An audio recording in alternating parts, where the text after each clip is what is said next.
These are the three cells that utilize glucose. So we have the liver cells, we have the muscle cells, and we have the fat cells. Those are the three cells. So the fat cells actually act as a storage for glucose in form of fat. The liver cells can also store glucose in form of glycogen. So can the muscle cells. So if you're eating too much carbohydrates and you're not able to digest it or to use it as energy, it will be stored either in the liver as glycogen, which is a temporary form of glucose.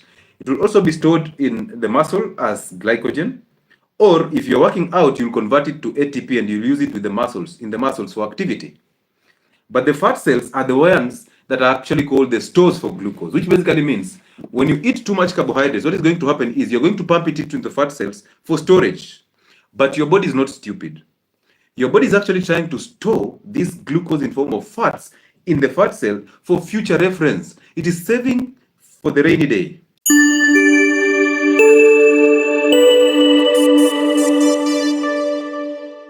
The beauty is here.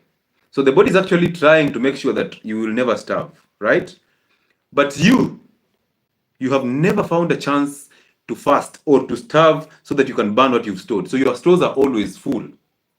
You have never even had a gap of about 6 to 8 hours intentionally to make sure that you burn what you've stored. Because what happens is when you stop eating, the body simply turns to alternative sources of energy, which are basically the fat cells.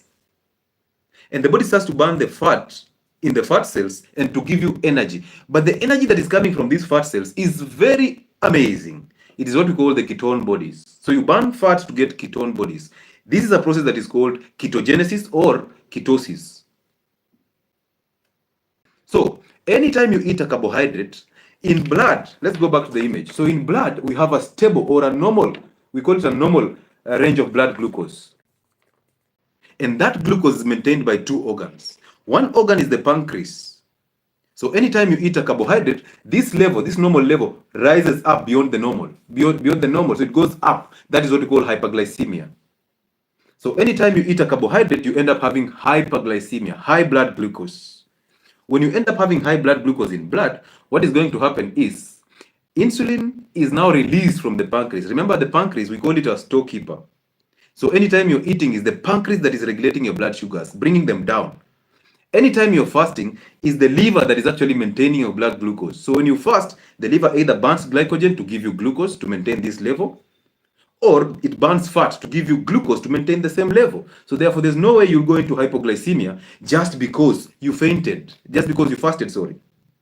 There is no way you will fast just because you'll faint because you fasted. So I'll tell you what causes you fainting, specifically diabetic people. What causes you fainting when you're fasting? It is not the fast. It is the side effects of diabetic medications. So even if you eat, let's say you don't eat carbohydrates, you eat fatty protein, and you eat to satisfaction, then you inject insulin, you'll go into hypoglycemia.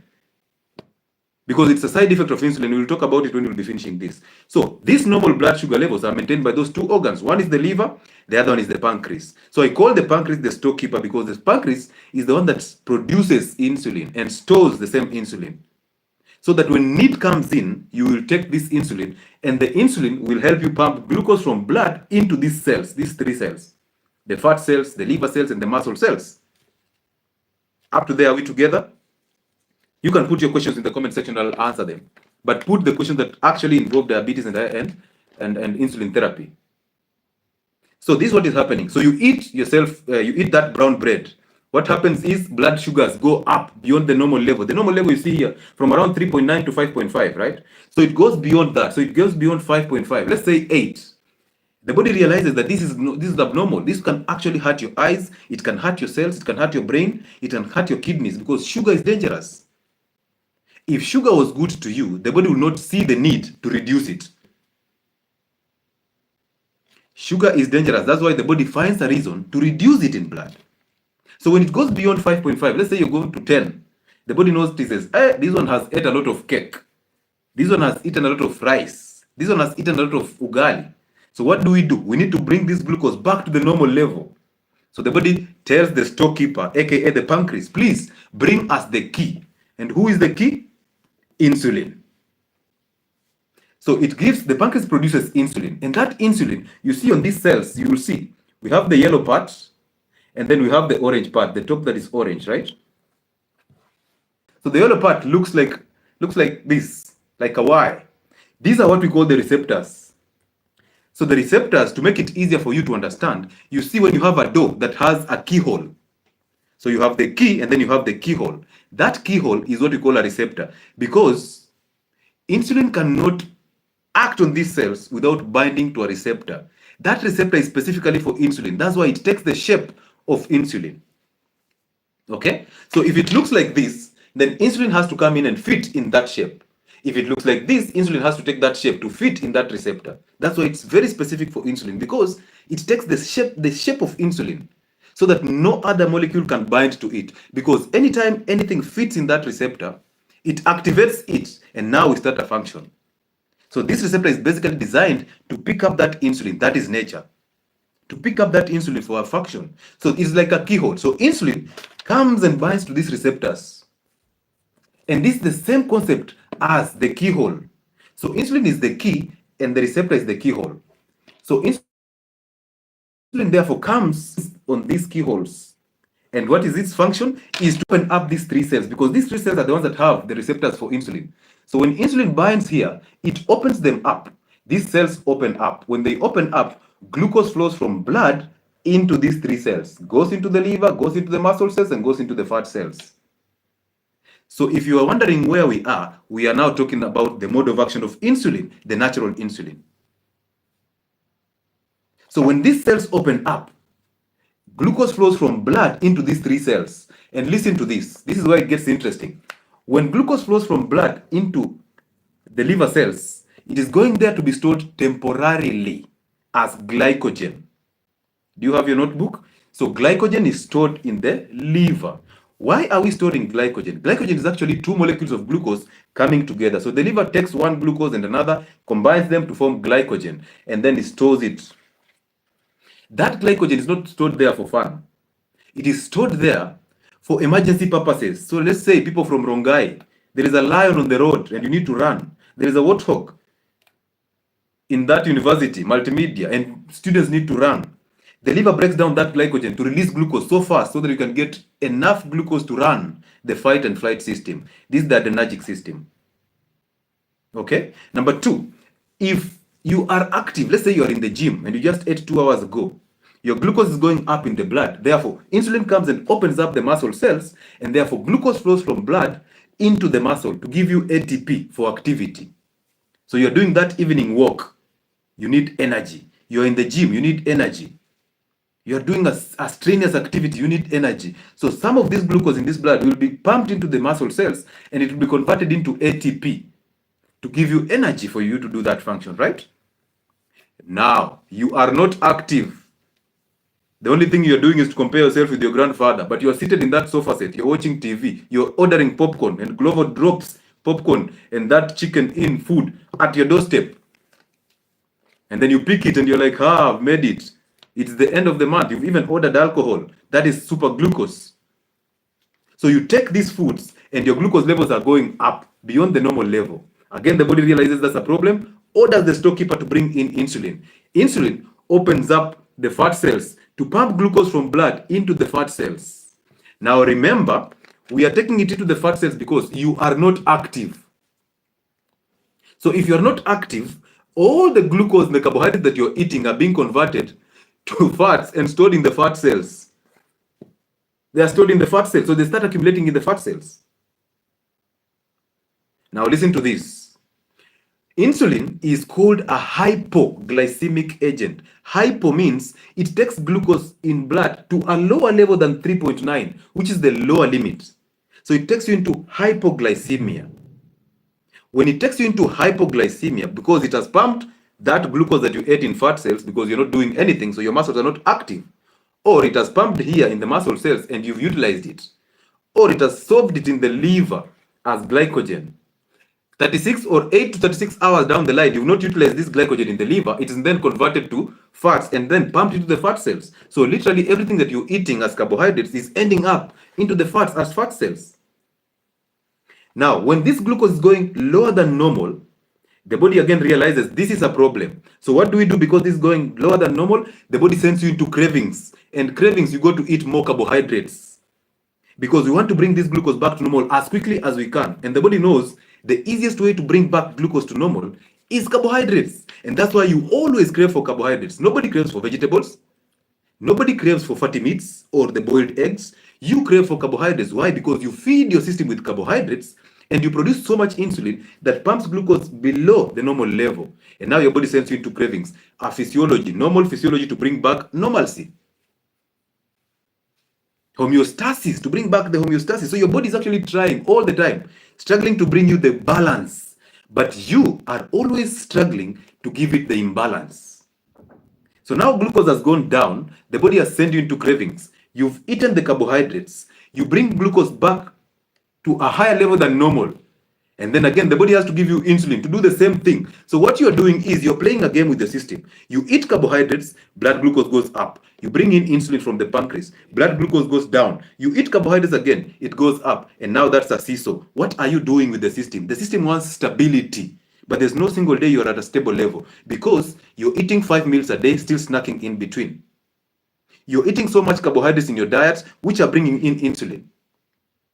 And it gets to a time that this insulin cannot even help you because the cells are so tired. You know very well there's that neighbor who keeps on passing at your door gate. Every time he goes, he says hi. He comes back, he says hi. 3 minutes down the line, he says hi. How many times will you answer him? How many times will you answer that neighbor, that crazy neighbor who every time gets past you, hi. 2 minutes later, hi. 3 minutes later, hi. Hey, you said hi from 6 a.m. in the morning. What is happening? Greetings are enough. This is exactly what is happening here. So these cells get tired of the insulin. It's coming in all the time, causing the spikes in insulin. And these cells get so tired. That's what we call insulin resistance. But listen to this. This is important to you, okay? So these fat cells, because they're the ones that store glucose in form of fat, these fat cells are so awesome. They expand so much. And that's how you add weight. So, as you pump glucose from blood into these fat cells or from the liver and muscles into these fat cells for the storage, these cells start to expand. They expand so big because you see they are your stores. So they have to accommodate whatever you're bringing in. As you eat your 5 meals of the day, they expand.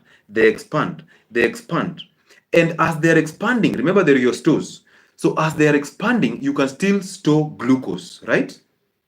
So therefore, tell me, if they are expanding and you can still store glucose, how can you be confirmed to have high blood sugars when your stores are still empty? They have not yet filled. So anytime you're eating a carbohydrate, as long as your fat cells are not full, you will never be confirmed diabetic because your stores are still empty. They are not yet full. So as you eat that carbohydrate, it goes up in blood, glucose goes up in blood, insulin comes in, pumps it into the fat cells. They start to expand. And as they expand, you grow fat. And guess what? Your body is still hoping that one day you will deny yourself food so that you can burn this to get the energy back. So when you're fasting, this is what you're utilizing as energy. You're burning the fat cells. When you eat that OMAD, when you do that intermittent fasting, this is what you're concentrating on. When you skip that morning breakfast, this is what you're burning. But when you eat all the time, you're actually storing. You're in a storage mode. So anytime your insulin levels go up, you are in a storage mode. You keep on being fat. I want you to keep tag on that one. Anytime your insulin is up, you are in a storage mode. You keep sending everything in the fat cells. Please underline that because I will come to it when I'll be talking about insulin therapy. Anytime you're eating, you're in storage mode. You're pumping everything from blood, sending it into the super cells, the fat cells, and they keep on expanding. And as long as these cells are not yet full, these fat cells are not yet full, you will never be confirmed to be diabetic. Hello? Because when they are still filling up, that is what we call pre-diabetes. So how many of you are pre-diabetic without even knowing? Hello? How many of your parents, how many of you are pre-diabetic but you don't know? Sometimes you experience an allergy and then it disappears. Sometimes you experience a flu and it disappears and you think you're doing well. No, it was just a common flu. Right now is the cold season. And in the cold season, everybody's blowing their nose. Everybody's having tonsillitis. Everybody's having this cough and then it disappears. How many women are having recurrent yeast infections, but when they go to the lab to PIMA, test the blood sugars, it is normal?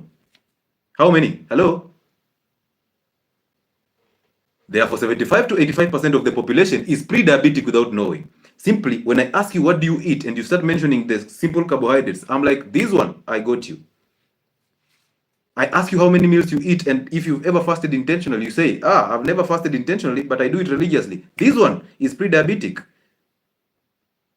So until the fat cells are full, your blood glucose will never be super high. It will never.